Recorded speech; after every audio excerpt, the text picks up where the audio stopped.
I've been team racing for 10 years, and in that time, I've had a lot of bad races. I've made a lot of mistakes. I have messed a lot of stuff up.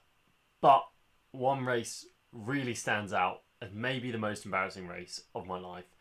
And that's because it was captured on drone footage at the qualifiers for the British University Sailing Finals.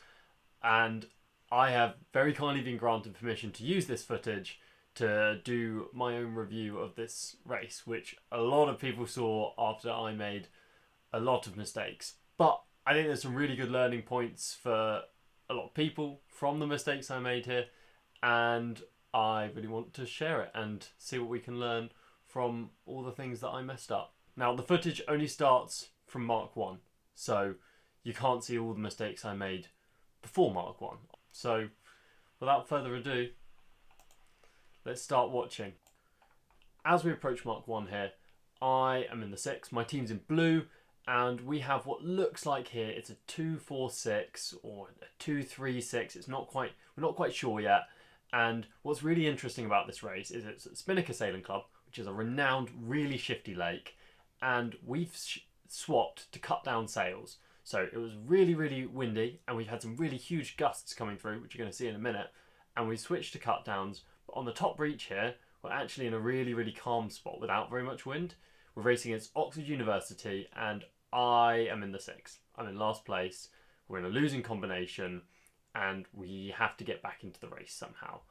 My teammate in 2 is pushing on to try and take the 1, and my teammate in 4 or 3, it's not quite sure yet here, he's trying to just secure his place, but in these shifty conditions it's really hard. You can see me at the back, I'm absolutely floundering, my boat speed is really low, and I'm focused on all the wrong stuff because I'm too tensed up trying to force this boat to go in these really light conditions when actually I need to just be a bit more patient.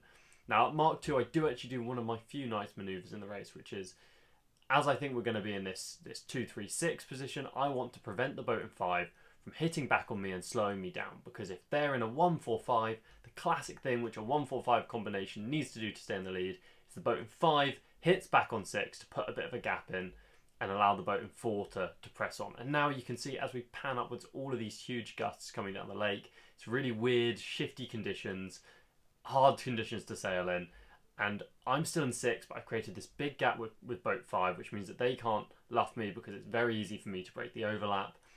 And my teammates are approaching Mark 3.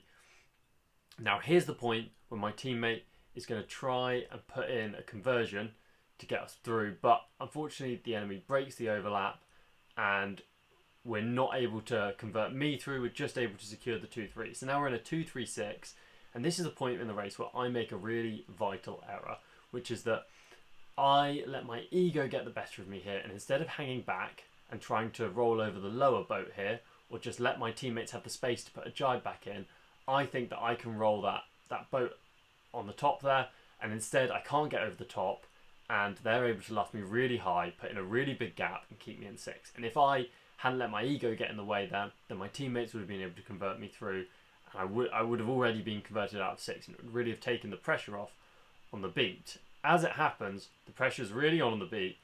I have a mark grounding there where I don't get quite a high enough lane and I have to tack off immediately. The other boat tacks with, and here is what's really, really embarrassing about this race, which is that we hit one of these huge gusts coming down. You can see all of our sails flapping, and we don't quite manage to get our jib off and shoot off downwind, and we capsize there, which is quite unfortunate because according to the sailing instructions of this event, if you capsize you have to retire from the race. So even if there's anything which my teammates can do here, that means that, I mean, we've got a 7, so unless they get a 1-2, then we're completely screwed. So that really takes us out of the race, and this was initially put on Facebook and something like 3,000 people saw it, so that was unfortunate. One of the really big learning points, however, from this race is a further lesson in sportsmanship and conduct, which is that I was really frustrated and angry that I'd capsized, and I carried on sailing, and I sailed through the line here, which was a breach of the sailing instructions, the rules, which stated that if you capsize, your masthead touches the water, then you have to retire from the race, and I didn't immediately retire. I went and tried to finish because I kind of had this in my head that I needed to cross the finishing line, and it's really poor form because if the umpires obviously did tell the finish boat, but if you need to retire from a race, you should. So essentially, in this race, I messed up a move because of my ego.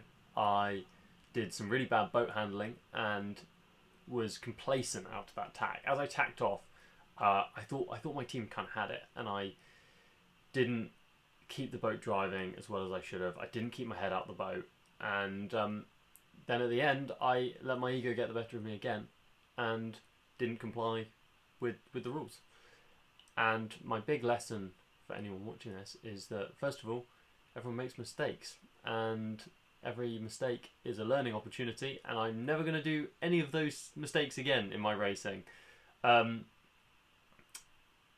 the second thing to learn from this is that when you're in cut downs, the balance of power in the main and the jib is very different in a Firefly, and if you don't let your jib off when a gust hits upwind, you will bear away a lot. And if you don't keep the boat flat, keep the boat driving, then that will all translate into tipping moment, and it will capsize you. So yeah, capsizing, not fast. Hope you'll learn something. If you enjoyed this, please like and subscribe, and see you next time.